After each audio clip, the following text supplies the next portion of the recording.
ये गुजरात में वही पोजीशन जी।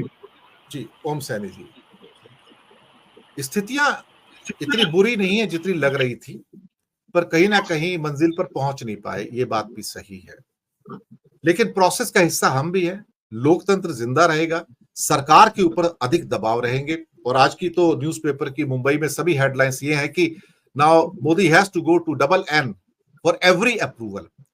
अब कुछ बीजेपी के जो लोगों से मेरी बात हुई कल रात को, बोलते हैं कि अब हमारे वो सारे मुद्दे यूनिफॉर्म सिविल कोड और ये सब चीज ठंडे बस्ते में चले गए, अगले 5 साल अब इसकी बात मत करो, जब कभी मेजोरिटी आएगी तब की तब देखेंगे। इसलिए हिमंता बिस्वा शर्मा भी अब चुप होके बैठ गए हैं, और बल्कि कांग्रेस के कैंडिडेट को अपना डॉफिंग द हैट कर रहे हैं कि देखो 10.5 लाख वोट से जीत गया वहां पे धुबरी के अंदर, असम के अंदर। तो टोन तो बदलेगी। इस बात का तो एहसास हुआ कि हम भारतीयों ने धर्म के नाम पर वोट देना पसंद नहीं किया है। आप हमें कट्टर मत बनाओ, हमें उदारवादी ही रहने दो। ये मैसेज बड़ा क्लियर था, हिंदुओं के द्वारा भी, मुसलमानों के द्वारा, सिखों के द्वारा, ईसाइयों के द्वारा। और ये सबसे बड़ा मैसेज था कि हमें आप तालिबान में कन्वर्ट मत करो। ओम सैनी जी।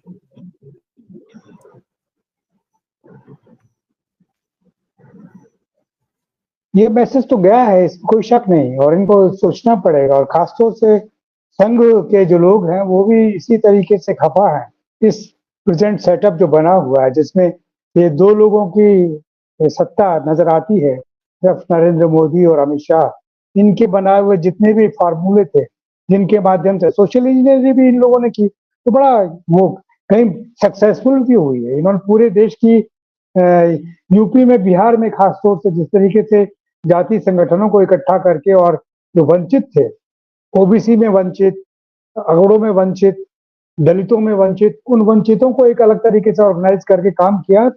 इनकी अपनी मेहनत भी रही, इसमें कोई शक नहीं, और उसके रेस्पॉन्सेज मिले। लेकिन रेस्पॉन्सेज मिलने के साथ साथ में इनको अहंकार बढ़ता चला गया, और समझा कि अब तो हम सब कुछ हासिल कर चुके हैं, और अब अपने हम जो जो कहेंगे वही होगा।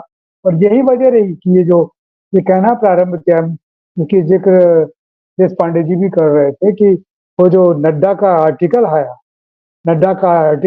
क्या लिखा, क्या वो छपा है, जो भी किसी ने भी लिखा हो, तो उसमें ये जो रीजनल पार्टीज को खत्म करके और सब को एक अपनी पार्टी को सबसे महत्वपूर्ण बनाने का जो पिछड़ा था, वैसा बनाने का मन इनका था। लेकिन वो सारी चीजें अब ब्रेक हो गई। अब मुझे लगता है कि संघ फिर से इनको नियंत्रित करने की चेष्टा करेगा, और ये कहेगा कि झटके से नहीं, हलाल से खाएंगे। झटका करने का तो नतीजा ये हुआ कि सारा हिंदू जाग गया अचानक, और हिंदू का वो जो सब लोगों को साथ लेकर के चलने का जो सिलसिला रहा है, साझा संस्कृति का जो सिलसिला रहा है, पुनः स्थापित हो रहा है। हलाल में धीरे धीरे आप काम करते हैं और पता नहीं लगता। और ये 75 साल से कर रहे थे ना, 1925 से कर रहे थे, तो धीरे धीरे हो रहा था। लेकिन एक साथ उन्होंने सारा तोड़ दिया है, तो पुनः। लेकिन ये जरूर है कि अब जब तक इनको कुछ सिखाया समझाया जाएगा, उससे पहले इन्होंने पूरे हिंदुस्तान में जो अपने ऑफिस बना लिए हैं, अपने ऐसे फाइनेंशियल इंस्टीट्यूशंस क्रिएट कर लिए हैं, अपने जितने भी जन संगठन थे उनको मजबूत कर लिए हैं, तो पूरी ताकत के साथ में संघ निश्चित रूप से उनको आगे बढ़ाने की चेष्टा करेगा, अगर ये नेतृत्व बदलता है। और वो बदलना मुझे तो बड़ा स्वाभाविक लग रहा है कि इसमें अब नरेंद्र मोदी इस देश के प्रधानमंत्री नहीं हो, ऐसा लग रहा है। कोई दूसरा नाम होगा जो कि भारतीय जनता पार्टी के तरफ से आएगा, और उसको ही स्थापित करने की चेष्टा की जाएगी, क्योंकि संघ मुक्त होना चाहता है। मतलब मातृ शक्ति जिसे कहना चाहिए, कि जो जन्मदात्री है भारतीय जनता पार्टी की, वो मुक्त होना चाहता है इन एलिगेशंस के साथ में, कि नहीं, हम वही हैं जो सन 80 में आए थे, और हम सबको साथ में लेके चलने की बात करेंगे, हम जुमलों में नहीं। ऐसा कुछ नया राग वो लोग गाएंगे जिसकी वजह से कुछ अच्छा उनके बारे में सोचा जाए, क्योंकि इतनी आसानी से अपने शासन की पकड़ तो छोड़ने वाले हैं नहीं।